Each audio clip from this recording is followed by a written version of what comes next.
It's a mad game. Makes you stop and stare. The end of an era, Black Ops 3 Zombies. This game was Treyarch's big return for the first time in 3 years. Along with it came Zombies. The cards just fell right, the stars aligned perfectly, and a phenomenon, a piece of art, was born. BO3 seems so fresh in my mind, but 2015 feels like a lifetime ago. Does anyone else remember the Zombies reveal? I remember seeing Shadows of Evil and the giant pictures from Charlie Intel, and bam! The journey was underway. This was the true return of COD Zombies after a long hiatus. Yeah. We'll forget about Exo Zombies for now. Or forever. The lead up to launch saw the Zombies community explode, especially on YouTube. I remember discovering Lex, Pat, Reed, Milo. I remember analysing the Shadows of Evil trailer frame by frame, and damn, I must have watched that trailer 20 plus times. I had no life. Still don't.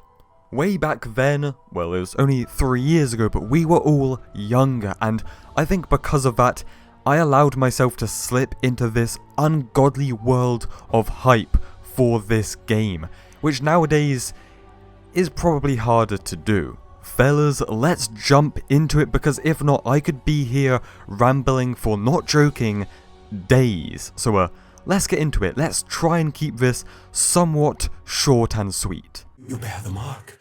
You are cursed. You must place your hand upon the stone. You fucking talking to me? My baby, Shadows of Evil. A masterpiece in my eyes. The character, the jazz, the vibe. It's a pretty fresh map, but at the same time, it fits right at home in the Ether universe. You can feel the passion behind this map. You can tell that this map is Treyarch's baby. It is not rushed. It is not bland. However, I get it, right? It is infested with tentacles. It is overly complicated, and it is unfriendly for casual players. But you can't deny this map is a piece of art. It really seems that Treyarch spent the entire 3 or 2.5 years just crafting this masterpiece. Every little detail, from the bricks to the soundtrack to the Easter eggs and the story, it doesn't get much better than this.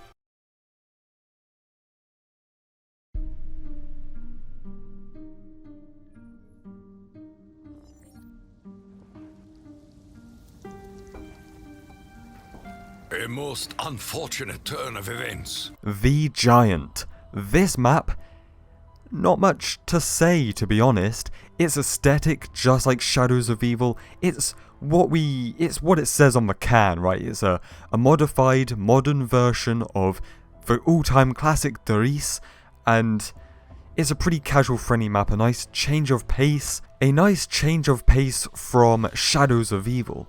Now, I'm not throwing shade here, but quality over quantity. I prefer this any day over 4 rushed, kind of bland launch maps. Any day. And this launch content, Shadows and the Giant, the beginning of the end of an era.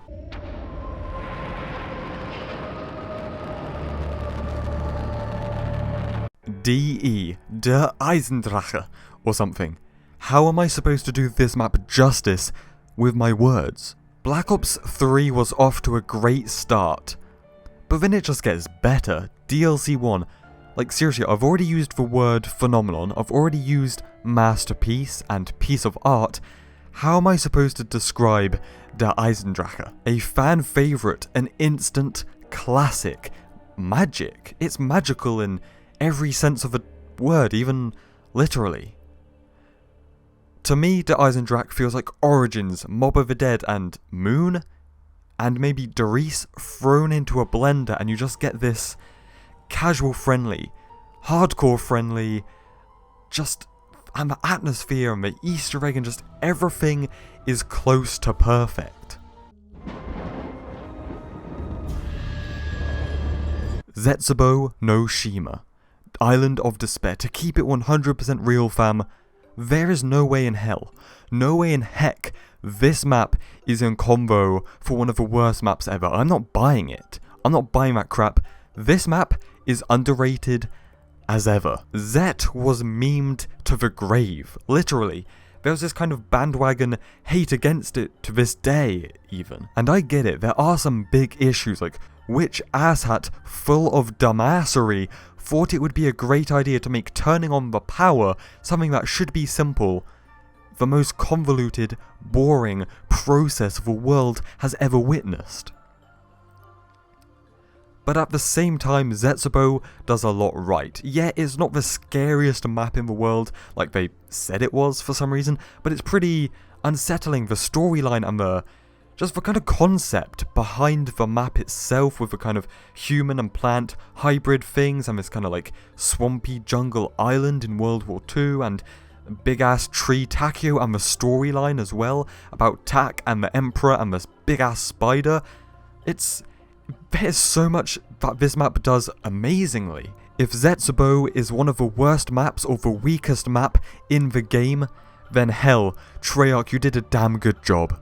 Between Zet and Gorod, there was this massive stale, dead period. At that point, I was really hoping and wondering what it would be like if zombies content was to evolve, like in these dead periods between just having DLC maps, if they dropped game modes, or maybe even a themed map, like imagine Zetsubou Summer, where it's sunny as a bonus map, or just adding grief, or playing prop hunt on a zombies map. How stuff like that could have worked.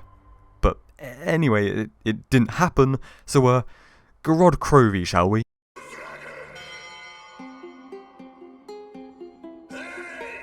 Gorod Krovi. There you go. Cheers, Vladimir. DLC 3 is always a massive deal because it drops in the summertime. And damn, was this a big deal. Gorod Krovi. Do you guys remember the zombies community at the time? We had stuff like Easter eggs for charity, this massive charity event. We had the Z House. It was a peak within a peak for the community. And Gorod was that map that was just awesome. It was like an old zombies map, like an old style of zombies map, kind of like Ascension or Doris, but in the new generation of zombies. The Easter egg was pretty awesome. It was less of a hidden Easter egg and more of a challenge presented to you, which is now broken. The Easter egg is literally broken, you can't complete it anymore. World War II Stalingrad with dragons, the PPSH for Raygun Mark III. Treyarch just hit a banger once again, banger after banger, and Gorod Krovi just kind of happened. And then at the end, oh wait, we got introduced to Dr. Monty. That was epic. After feeling sorry for Nikolai at the end of the Easter egg, we got revelations teased to us. Okay, so revelations. Everyone thought that this was the finale, the end to the zombie storyline forever. We say that literally every time. So of course, leading up to this finale map, there was a lot of hype.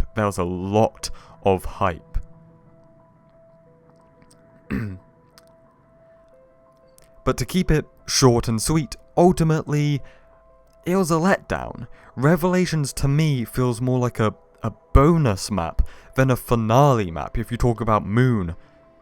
Origins, and then Revelations feels a bit like a custom fan-made map, but I will give you that. The map flows well, it's really casual friendly. Revelations is one of my go-to maps if I just want to play zombies, just run around and shoot zombies for no reason.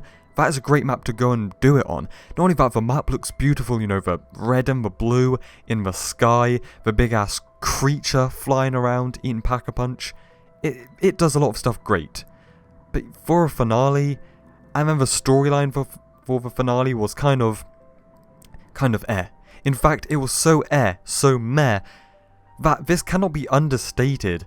The zombies community had a massive meltdown. It was toxic. The Reddit had to shut down. There was people saying they've killed zombies. Jason Blundell should be imprisoned for his sins. Like, seriously, you cannot understate how bad the community actually was. It It was a terrible time that did a lot of damage to zombies. I think that's what goes down when you mix an underwhelming end to the storyline and an underwhelming map itself, and you shoot rocks to get bones in the Easter egg. What did they mean by this? I think when you mix all that together, of course the community was not happy. After this time and Black Ops 4 Zombies, we can look back as to why that happened. It was the cycle. From Origins or Mob of the Dead to Revelations is the cycle. Treyarch just showed us what the cycle was. That's the entire point of this game. It was both Dr. Monty and Richtofen sending us in the cycle. If you guys don't know, Richtofen read this book called The Chronorium. The Chronorium tells you everything, the past, present and future, and it told Richtofen, no matter what, you die. There is nothing you can do, Richtofen, you are dead. So he does the whole blood vial thing where he gets blood vials so that Dr. Monty sends them back in time. So actually Richtofen makes the cycle happen so that he doesn't die. That's a great storyline. Like anyone, Richtofen is scared to die. He doesn't want to die, so he's going to do everything he can with his magical powers to stop that happening, even if it means dragging himself and others through that painful journey. So after all this time, yeah, I like that storyline. In fact, I love this storyline. But it's just, I don't think it was presented in the best way, especially when you say this is the end, but it's not the end. Then of course people are going to misunderstand and be angry. Then a dark and dead sad period of zombies history happened. Then Treyarch, one last hurrah. One last goodbye to classic zombies. As it is, as it was. DLC 5 was rumoured. It was a myth. It was clickbaited. Then it was leaked. Then it actually happened.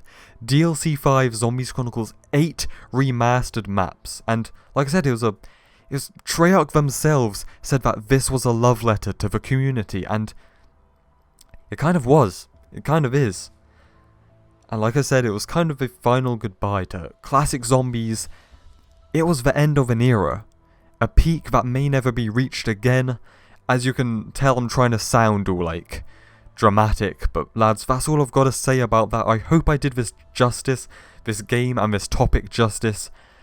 I'm dead. See you in the next one.